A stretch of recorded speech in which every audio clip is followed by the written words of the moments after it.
today's the day. The Twingo's not there, so let's see where it went. So Graham from work very kindly came and let me use his trailer. Twingo started again, luckily. Managed to get on the ramp. Took a second go because we hit the number plate flip up bit. Why does Graham have a trailer? Well,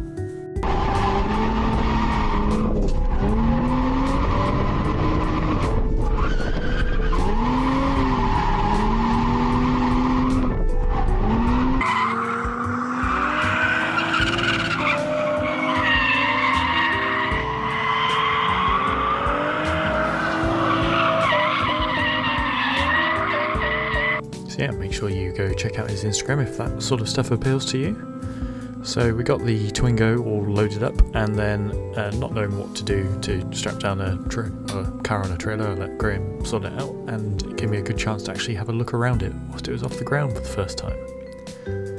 This episode is filmed in 4K, and I found out that my phone's 4K does not support optical stabilization, so there's some wonky bits in here. So as we were leaving the yard where this was kept, fun drama unfolded where a vehicle had broken down at the entrance, blocking it, and then to get out we had to do some car shuffling as well as stopping the actual main flow of traffic on the road. So we'll take this opportunity to remind you to like this video, subscribe to the channel and hit the notification bell so you don't miss any future episodes whilst we get this car out of here. Once it was all out on the road, it was a fairly uneventful drive back to our house. You may notice that the windows are down. That was a vain attempt to try and blow all the crud out of the car.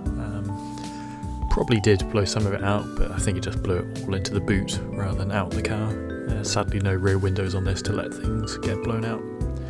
But we made it back and I just dumped it on the lawn for now. Thought, well, we can do some bits and pieces here whilst it's on the lawn, that'll be fine, rather than putting it on the nice driveway. So let's get that alternator belt sorted, shall we? You may remember from the earlier videos that this bolt is right underneath the alternator, and you can now see me using a ever larger set of tools to try and loosen it off, and it just was not budging. I couldn't get any purchase on it. When I did, I had very little movement between the alternator body, the radiator, the coolant bottle and the engine itself. Probably quarter of a turn. Every single tool I had was not going to fit in there, so we moved it onto the drive in the end and jacked it up. First mistake using the jack that comes with the car, which took absolutely forever to jack it up, and after doing this side and getting some axle stands out underneath it, realised I had a better one in the pickup truck, so grabbed that out and you can see how much quicker it is. So we just jacked up the front to start with, and we'll do the back again a bit later. So surely it'll be easier getting at it from underneath? No, because you can see there's that big subframe member that has the exact same problem as going at it from above. Luckily, whilst I was doing this, Amazon turned up with my new Ryobi impact wrench, so I tried to jam that in there, and all that proceeded to do was just melt a socket onto the bolt itself. So at this point, it's not looking good. So we are having some trouble getting this off. And to show you how tight this bolt is, here is a normal spanner that I have, slight kink in it. Here's the 13mm one I've been trying to use. That's how tight it is. And just when all seemed lost, I finally got enough purchase on that to move the alternator.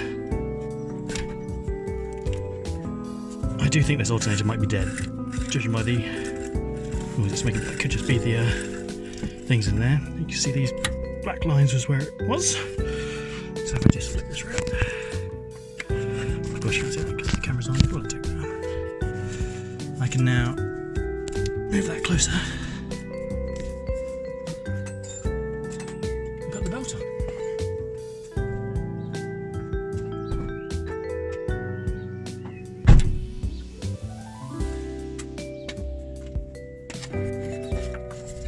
I feel like I've given myself an aneurysm trying to put this on.